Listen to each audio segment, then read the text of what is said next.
A man arrived at his shop in Suffield, Connecticut. As he pulled up in front of the store, he heard faint cries coming from beneath the hood of his truck. At first, Frank assumed it was Mrs. Peterson's troublesome tabby again. But when he lifted the hood, he was stunned by what he actually discovered. A pair of Bobcat kittens, tiny, terrified, and impossibly far from home.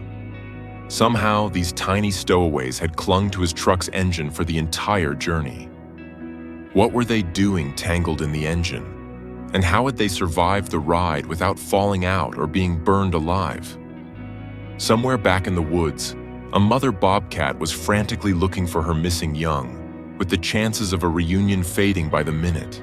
Before we start, hit the like button and make sure to subscribe if you haven't, and hit that notification bell so that you won't miss any new stories. Frank Morrison had been making the same drive from his home in Summers to his hardware store in Suffield, Connecticut, for the better part of 23 years. At 68, with hands calloused from decades of handling lumber and a back that complained every morning about those same decades, he thought he'd seen everything the quiet roads of Hartford County could throw at him.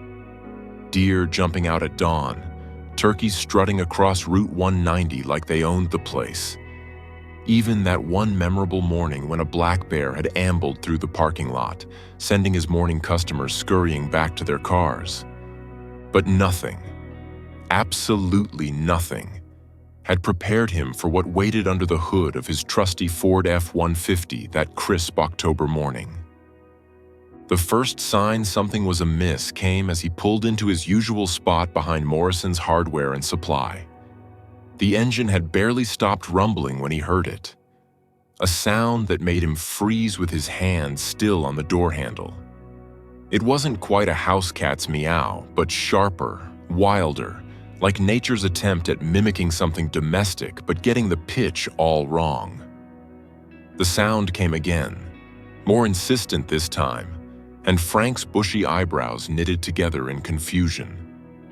"What in the Sam Hill?" he muttered, his knees protesting as he climbed down from the cab. The sound was definitely coming from under the hood. Had Mrs. Peterson's tabby somehow crawled up into his engine compartment again? That cat had a death wish, he swore.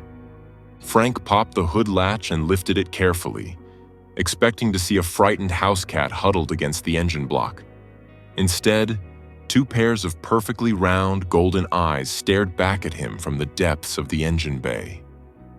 For a moment, man and beasts regarded each other in mutual shock. These weren't house cats. The tufted ears, the spotted fur pattern barely visible in the shadows, the wild intensity in those amber eyes. Frank had lived in Connecticut long enough to know exactly what he was looking at. Holy mother of... Frank took an involuntary step backward, his heart doing a little tap dance in his chest. Bobcat kittens. Two honest-to-goodness bobcat kittens had somehow taken up residence in his engine compartment. His mind raced through the morning's drive. 7 miles of winding roads, stop signs, that one aggressive merge onto Route 75. These little furballs had ridden the entire way from Summers to Suffield like tiny spotted stowaways. With shaking hands that had nothing to do with his usual morning tremor, Frank pulled out his cell phone. His fingers fumbled with the screen. Why did they make these things so dang complicated? Before finally managing to dial 911. 911, what's your emergency? Well, I wouldn't exactly call it an emergency, ma'am, but I've got a situation here that's a bit above my pay grade. There's 2 bobcat kittens living under my truck hood, and I'm pretty sure they're not supposed to be there. There was a pause on the other end. Sir, did you say bobcat kittens?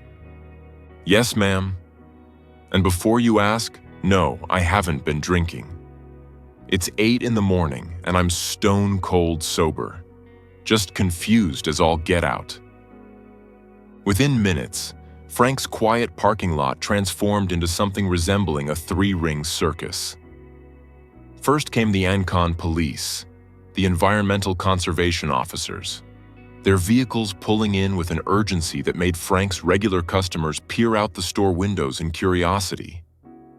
Then came the animal control van, followed by what looked like a modified pickup truck with Connecticut Wildlife Rescue Alliance emblazoned on the sides. From this last vehicle emerged Jordan Miller, and Frank knew immediately that if anyone could handle this bizarre situation, it was this man. Jordan moved with the easy confidence of someone who'd seen it all, or at least thought he had. At 35, with sandy brown hair that perpetually looked like he'd just removed a baseball cap and laugh lines that suggested he found humor in most of life's curveballs, Jordan had been rescuing wildlife for the better part of a decade. He'd pulled raccoons from chimneys, extracted opossums from attics, and once memorably rescued a red-tailed hawk that had somehow gotten itself tangled in a soccer goal net. But as Jordan approached Frank's truck and saw those golden eyes peering out from the mechanical jungle of belts and hoses, even he had to let out a nervous laugh. "Mr. Morrison," Jordan said, extending his hand to Frank, "I'm Jordan Miller from the rescue center. I've got to say, in all my years doing this is a first. Those little guys picked themselves quite a ride." Frank shook Jordan's hand, noting the firm grip and the various scratches and scars that decorated the younger man's forearms. Battle scars from previous rescues, no doubt. "Just Frank is fine. And I've got to tell you, I've never been so shocked in my life. How in the world did they even get up there?" Jordan was already circling the truck, his trained eye assessing the situation. His assistant, a young woman named Beth, who couldn't have been more than 25, had joined him with an array of equipment that looked like a combination of fishing gear and medieval torture devices. "Well, Frank," Jordan said, getting down on one knee to peer under the truck, "Mama Bobcats often stash their kittens in what they think are safe spots while they go hunting. Your truck engine, still warm from the previous day, probably seemed like a cozy little cave to Mama. Problem is, you drove off before she could retrieve them." The crowd of onlookers had grown. Frank's employees had abandoned any pretense of opening the store on time, and several regular customers had joined the semicircle around the truck. Old Tommy Brennan, who'd been coming to the hardware store since Frank's father ran it, had even pulled up a lawn chair from the garden section. "This beats cable TV," Tommy announced to no one in particular, earning a few chuckles from the crowd. Jordan stood up, brushing dust off his knees. "All right, here's the plan. We need to extract these little guys without hurting them, or..." He held up his hands, which were already encased in thick leather gloves. "Without them hurting us. Bobcat kittens might look cute, but they've got claws like tiny razor blades and the temperament of caffeinated wolverines when they're scared." "How hard could it be?" Beth asked, with the optimism of youth. "They're just kittens, right?" Jordan's expression suggested he'd heard famous last words before. "Beth, let me tell you something about wildlife rescue. The moment you think something's going to be easy, that's when the universe decides to teach you humility." As if on cue, one of the Bobcat kittens chose that moment to let out a sound that was part hiss, part growl, and part demonic screech.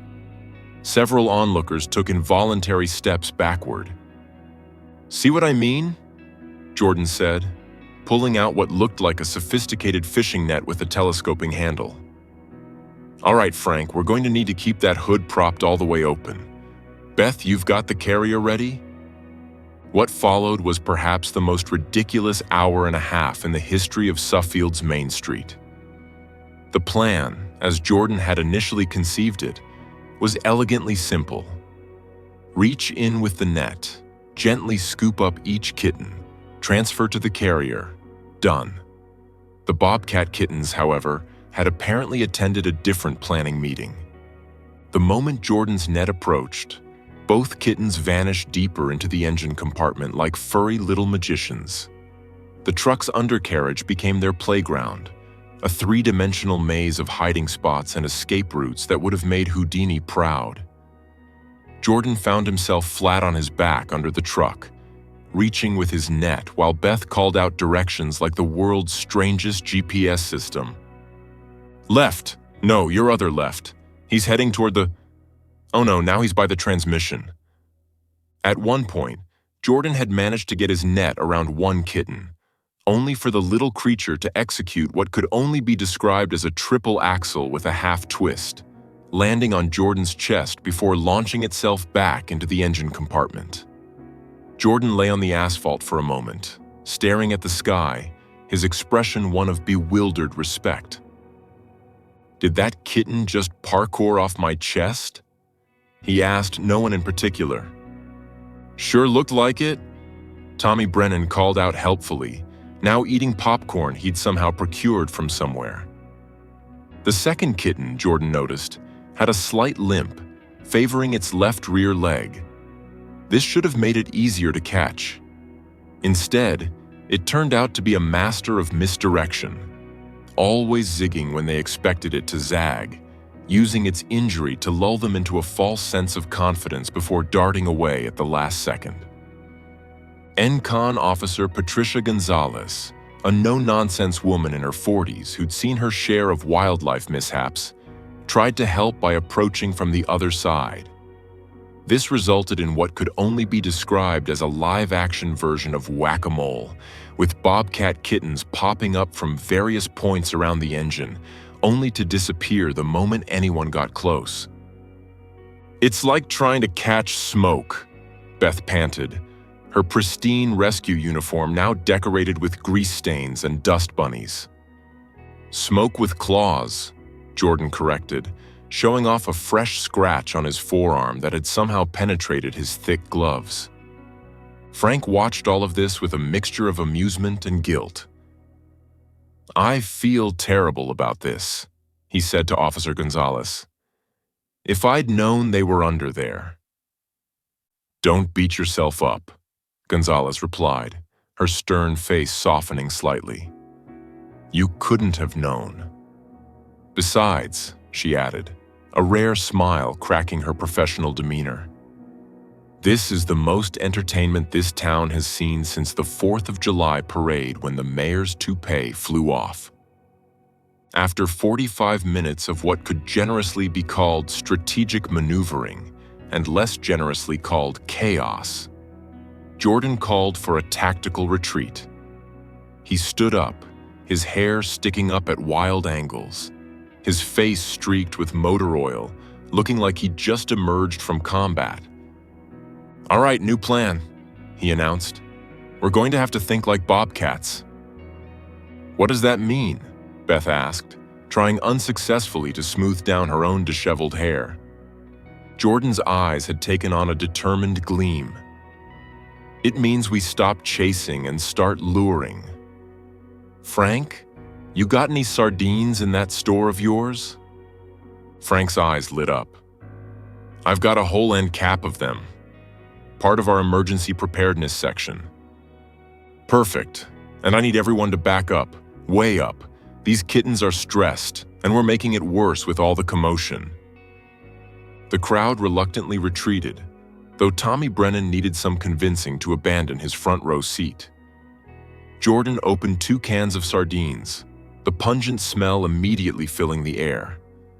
He placed them strategically near the edge of the engine compartment. Then he and Beth retreated to a safe distance with their carriers at the ready. Now we wait, Jordan said, settling into a crouch that suggested he'd done this before. The waiting was agony. Frank found himself holding his breath, as did half the crowd. Even the morning traffic on Main Street seemed to quiet down, as if the whole town was collectively willing these wild kittens to take the bait. Then, after what felt like hours but was probably only 10 minutes, a tiny spotted head emerged from the shadows. The first kitten, nose twitching at the smell of sardines, cautiously crept forward. Its hunger finally overcame its fear, and it began eating with the single-minded focus that only young animals possess. Jordan moved with the fluid grace of someone who'd practiced this moment 1,000 times. In one smooth motion, he had the soft mesh net over the kitten and was transferring it to the carrier before the little creature even realized what had happened. One down. The second kitten, the one with the limp, proved more cautious. It had watched its siblings capture and seemed to be weighing its options. Jordan placed fresh sardines closer to the carrier where its sibling was now mewing plaintively. The sound of its siblings' distress calls finally proved too much. The second kitten limped forward, and Beth, who'd been learning on the job, managed to secure it with only minimal drama and one small escape attempt that had everyone's hearts racing. When both kittens were finally secure in their carriers, a spontaneous round of applause broke out from the assembled crowd. Jordan stood up, looking exhausted but triumphant, his clothes a testament to the morning's battle. Beth was grinning from ear to ear, despite looking like she'd been through a tornado. "I've faced owls, hawks, even bear cubs," Jordan said, catching his breath.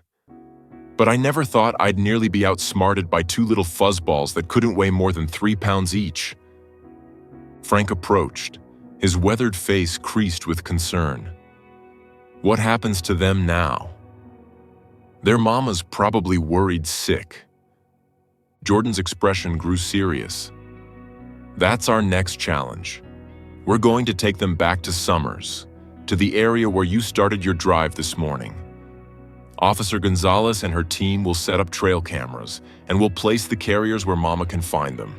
If we're lucky, she's been searching and will come for them." The convoy that headed back to Summers was quite different from the one that had arrived at Frank's hardware store. Jordan's rescue truck led the way, with the 2 Bobcat kittens secure in the back, their occasional mews audible even over the engine noise. Frank followed in his now famous F-150, and Officer Gonzalez brought up the rear. Word had spread, and several Summers residents were already gathered at the designated release site, a wooded area not far from Frank's home. The location was perfect, a small clearing surrounded by dense forest, far enough from human habitation to be safe but close enough to where the kittens' journey had begun. Jordan and Beth carefully positioned the carriers, now with their doors open but the kittens still too frightened to venture out.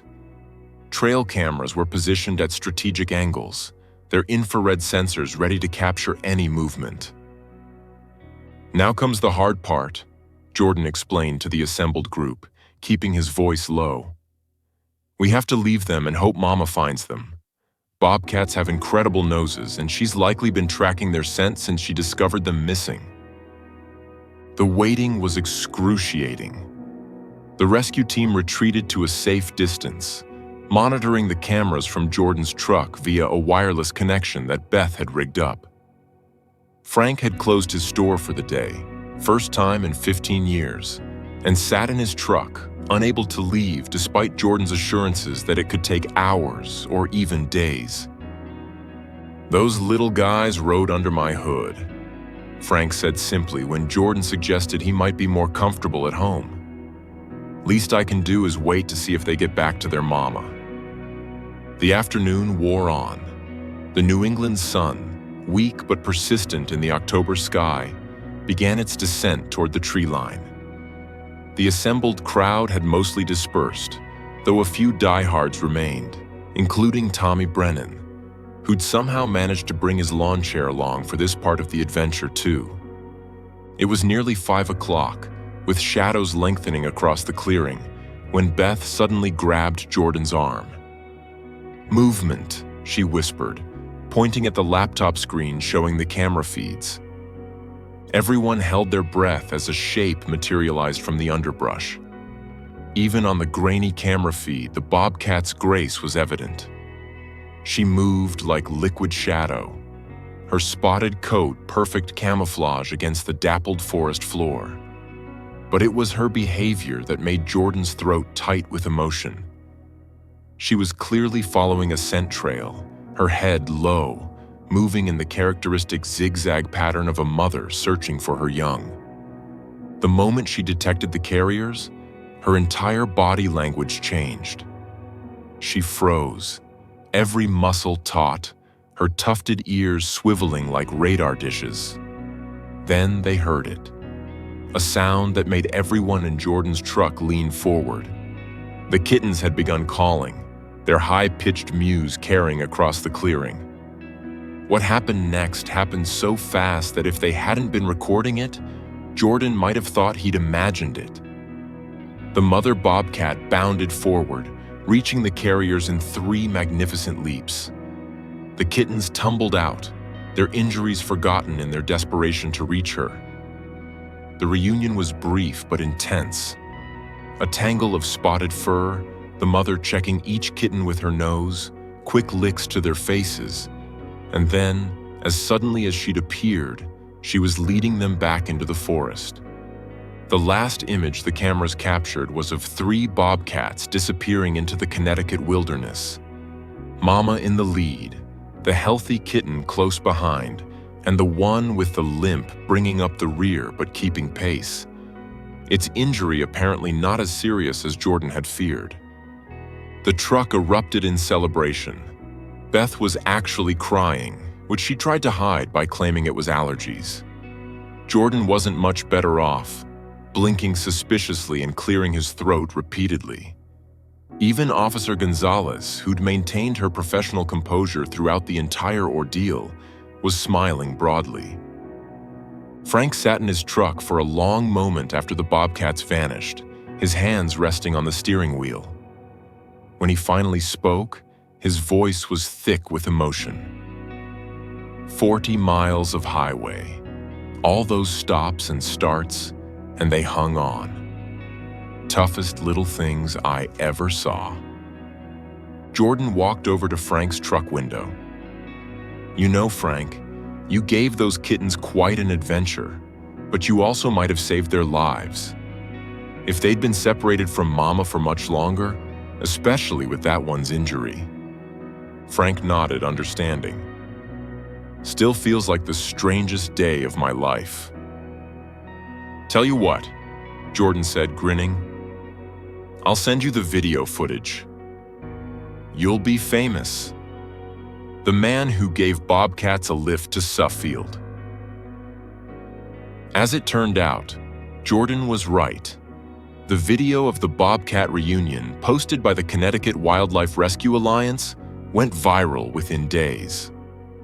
Frank found himself something of a local celebrity, with customers coming from all over Hartford County just to see the now famous truck and hear the story firsthand. He had a small plaque made for the hood. Honorary Bobcat Uber, October 2024. Jordan and Beth continued their rescue work, but the Bobcat incident became legendary in their circles. At wildlife rescue conferences, Jordan would tell the story of the 2 kittens who'd turned a routine rescue into an epic adventure, complete with slides showing his oil-stained, disheveled appearance after the capture. But perhaps the most touching epilogue came 3 weeks later.